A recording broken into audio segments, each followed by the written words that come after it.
3, 2, 1. What's going on, everyone? You're watching Ash on Comics. My name is Ash. Joining me today, as always, is Stan the Man. Oh, focus there. Yeah, good to see you, Stan, man. What do you got for us today? Oh, got us a nice drink. Thanks, man. And trusty intern on the channel, Forky. Fantastic. Always good to see you, man. You always bring a smile on my face. And today's comic is Superman's pal, Jimmy Olsen. #1. Boy, this is the comic you've been waiting for. Why don't they have Jimmy Olsen comics just like all the time? Like, he's a super popular character. Oh, that's right, because no one wants a Jimmy Olsen comic. That's why there hasn't been a regular Jimmy Olsen book since the 70s. Oh, but we gotta bring it back. Oh, jeez. Speaking of bringing it back, I need to get some gummy worms brought back. Look at this 5-pound bag. It's empty. Just got this last week. Ah, man. Just kidding. I put them in a tub. Look at this. Oh, all those Milky Way lovers. They ain't got nothing on this. Black Forest is the best. If you like good candy, that means you like gummies. And if you like good gummies, you like Black Forest. I got the gummy worms. Gummy bears I tend to like better usually. I mean, not that they're the same flavor, but the gummy worms, you get a mix of flavors. So I think this is orange and lemon. I don't know. But Black Forest has a little bit fruitier flavor than Haribo. My boy Bats, it's a big Haribo fan, which I understand because Haribo is probably the second best. It's right up there. It's pretty close, but I think Black Forest, I've tasted them both recently. Black Forest is a fruitier flavor. They're softer. Some people want them more chewy, but if you want them more chewy, just refrigerate them. That's what I do. Yeah, so what am I talking about here? Hashtag Candygate. Look it up. Today's comic, as I remind you, because you probably already forgot, because it's so boring. Don't tune out. We're going to talk about Jimmy Olsen starting now. Oh, wait a second. How can we talk about Jimmy Olsen without talking about the other comic that no one wanted, Lois Lane? Oh, shut up, Ash. We all wanted Lois Lane. It's great. No, it's not. I did a review on Lois Lane, #1. It's terrible. Even my boy Jimmy, who's named after this guy, Comics Quirks, he hated this. And when Jimmy hates something, holy shit, it must be fucking awful. Excuse my language. Like, that guy likes everything. So if you made a comic book that he didn't like, you done effed up. So we open up this exciting, look at this gigantic panel for just a couple guys standing. Friends, welcome to the new world and the bustling settlement of New Oberstad. One day to be the location of the great and wondrous city of tomorrow, Metropolis. But for now, New Oberstad is but a tiny frontier outpost on the grow. And it's growing faster and faster every day. There's a land grab on, and the rule till now has been first man on it gets what he finds. But as the settlement grows and becomes more permanent, a new generation of citizens seeks legal redress from a newly invented state government, looking to impose a little law and order on things. Olsen, this cannot be debated more. The land atop the falls is Alexander land. 'Tis territorial law. Which brings us to the top of Oberstad Falls, where the fresh water from the bay dives down, down, down into the valley below. Nobody wants the valley land. Getting from there to the main settlement camp is a grueling slog. And so, land like this at New Oberstad's borders comes at a high premium. But no one will pay more for it than Jimmy Olsen's great-great-grand something Joachim Olsen in It's the Falls That'll Kill Ya. Understand? I filed papers. I paid the proper taxes to the city. Legal, you infernal Swede. There's law in the territory now, see? Okay, argue. It's my land. No, it's your land. Sign the paper. Blah, blah, blah. Smack. Look at this terrible panel. Look how flat. Look how flat this is. It's this guy, you don't even see any movement of the shovel, presumably swinging. This guy's just like,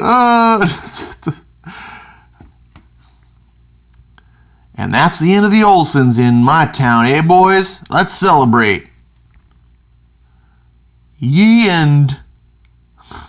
And that's what this book is like. It's just a bunch of small little vignettes of stories that think they're funnier than they are. And we cut over to the name of Olsen belongs to Metropolis on almost a genetic level since her time as New Oberstad. I can't even read this. Oh, we're seeing some, and then turns out that some of the rich Olsens that we didn't know about, talking to Luther about just restoration of the mighty lion landmark thing that's part of Metropolis, and then we cut over to Superman's problem, Jimmy Olsen, Mr. Action, Captain Dynamite, Dr. Adventure, PhD. Please, those were my late father's fake names. Today, you can call me the pal who fell to earth. What's up with the Iron Maiden font? It's like Iron Maiden used to be fucking, they still are fucking cool, but like, now it's like a hipster material. It's like hipsters use it to be like, Matt Fraction's probably never listened to Iron Maiden in his life. Today, Jimmy's pal's wish comes from Kevin, who wrote in to say he wanted me to jump from outer space down to the ground without a parachute. The things a guy will do for his friends, huh? You getting all this, Scoops? Scoops the drone. Oh, isn't he cute? I volunteered for this crazy biomedical experiment for the good folks down at Star Labs. Okay, I want you to look at something real quick. Notice Jimmy Olsen is in a spacesuit. Notice it doesn't actually look like any sort of real spacesuit that would exist, but whatever, it's comics. But he's in a spacesuit. He's in outer space. There's no oxygen. So the suit is sealed, right? Airtight. Good for him. Good, Jimmy. Okay, they're talking down. Okay, apparently he's got some stem cells from Metamorpho or whatever. Next, we see this guy inject. Let's get this close. How in the hell is this happening? How is he injecting through the bubble glass helm thing into his neck? Are you that stupid? Where is the edit? Oh, there's no editors. There's no editors. This is retarded. And it's not even retarded on like, aha, teehee, we know what we're doing. Like, this is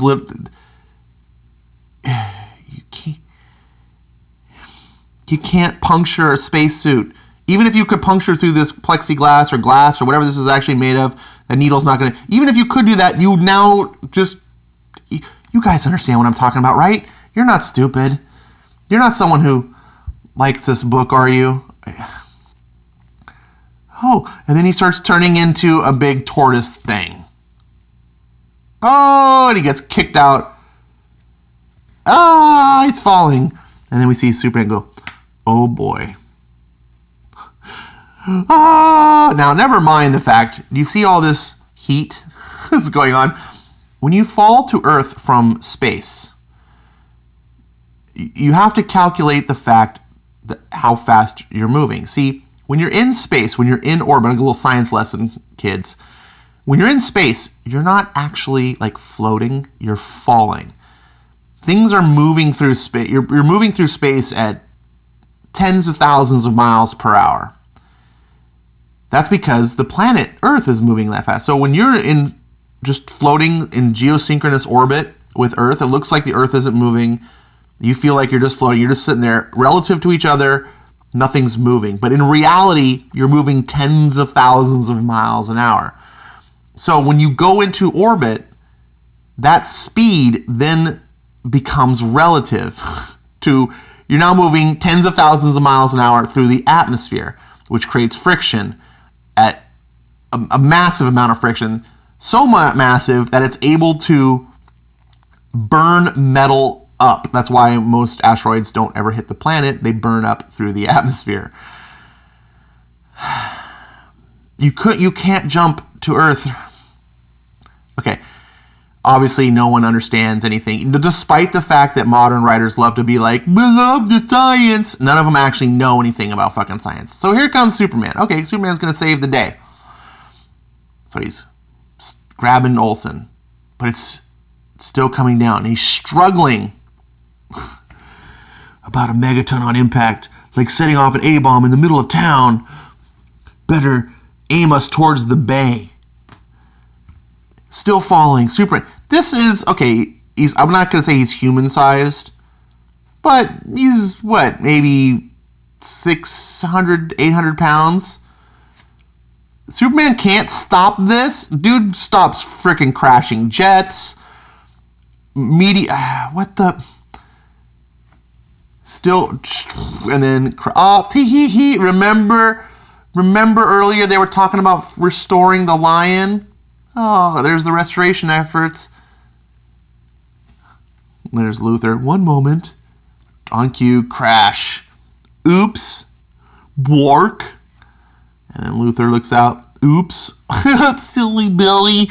And then it keeps going. Sploosh, sploosh, skipping across the bay. But bam! Through a building.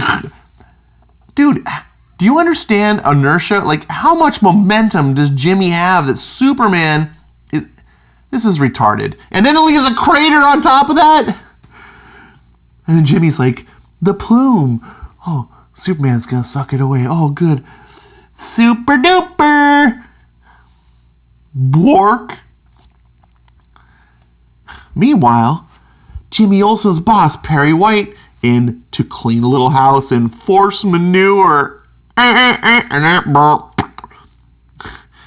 There's Bendis Creation, the new owner of the Daily Planet, just floating around. Perry White is firing Jimmy Olsen, who is now like wielding this total SJW haircut. Like, what the? I guess he did not have this up until this month. Like, this is a totally new thing. Hipster. Not even in the Bendis comics was this. This is a total new Matt Fraction deal. Turns out that the only person making money for the newspaper, though, is our pal Jimmy Olsen with his YouTube videos. Because the newspaper's a dying breed, get it? So now he's not fired anymore because he's the only one bringing in revenue with his silly little stunts. Oh. So, yeah, here he is. Like, oh, bless you, son. But Madam Evil Girl here is saying, can't you keep this kid quiet and out of trouble for just a little bit? Gosh, Miss Leone, I wish I could, but that might be a job only Superman can handle. Wink, wink to the camera. Okay. Smallville. Winkety wink wink. Still winking at the camera. So they decide that they're going to have that Jimmy Olsen can't stay. It's like, yep, he makes money for the thing, but he can't stay in Metropolis. So they're going to send him away. So now it's Jimmy Olsen in Town. And he's at the worst possible imagined tenant building that he could be, which is ridiculous. The only moneymaker at the Daily Planet is put off here, like he would be staying at a posh place. Because Lois Lane, who apparently doesn't make money for the planet, thank you, Matt Fraction, has her own penthouse suite in Chicago. Let's not forget, where she cheats on her husband, Superman. But little old Jimmy here gets this rat's nest that's infested with bats, because guess where he's at? Dun, dun, dun, dun, dun. He's in Gotham. Oh, no. And then, how in the world did I end up here? Oh, yeah. I went ahead and got totally moitered. Next, dare you discover the secret powers of Jimmy Olsen's pal Kevin Scratch Superman? No. I wish I could rip this up. Meanwhile, in the comic that we just read, Jimmy Olsen, right? Is an ad for Jimmy Olsen. 12-issue Maxi series starting in July. Hey, thanks, DC, for telling me when the Jimmy Olsen comic is coming out that I just read. Because fucking no editors. So stupid. This is how you'll feel when you read these books. Death, destruction, hot dogs. Oh, I wonder if it's got some mustard and bigotry on those hot dogs. Take a bizarre tour of the underbelly of the DC universe. No thanks. No thanks. Look, it's not as trash as the Lois Lane book, but this is just garbage. This is silly Billy nonsense. Now, if you're a person who likes silly Billy nonsense, maybe you'll find some entertainment out of this. It's not offensively, like, it's not preaching politics to you. It's not Orange Man bad. It actually has stories. There is a level of wit hidden in there somewhere. I get it. It's hard to write comedy. Anyone who can write comedy, comedians need more praise than they get. I think writing drama is easy. We can pull from life experiences and so forth. But comedy, understanding what makes something funny, the timing of it, coming up with a punchline, it's difficult, much less to do it in a monthly book. But that doesn't excuse the fact that it's still just middling. Like, if you want comedy, I was just about to say watch a sitcom, but even sitcoms these days suck. But at least it's better. Like, you have a writer's room, you probably have a team of writers who are coming up with, material, probably professional comedians. They work together to come up with things. Even they have a hard time getting it right. Comedy should not be done just by anyone, okay? Much less some half-assed comic writer who's way overrated.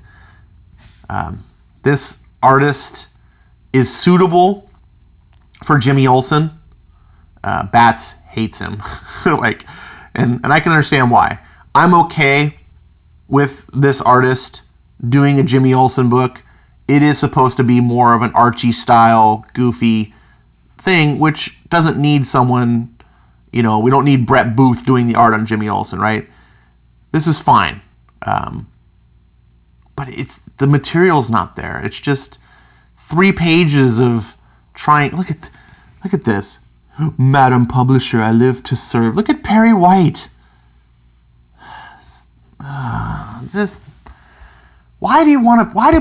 Comics have never cost more.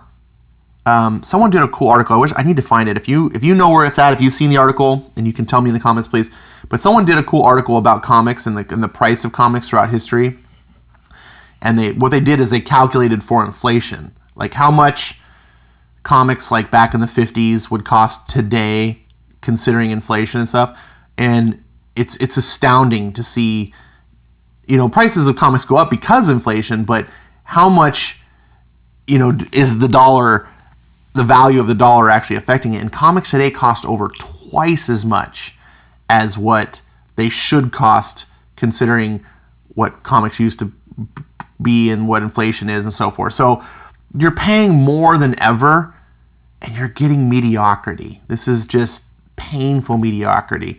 So I'm rating this comic 2 stars. Forky, you know what this is. Stan, distinguished competition no more. Am I right? Thank you guys for watching my channel. Thanks for watching. You're kind of mediocre yourself. You're right. But I didn't cost you a dime, right? You didn't pay me $3.99 to watch this video. And hopefully I saved you $3.99 yourself. Much less 12 issues, 4 times $48 to follow this damn series. F no. If you think this maybe something is up your alley, don't pay $48 for this. Wait for trade. This is never going to be worth anything. You're not buying. It's not collectible. All right. Nothing more to say. See ya. Thanks for watching.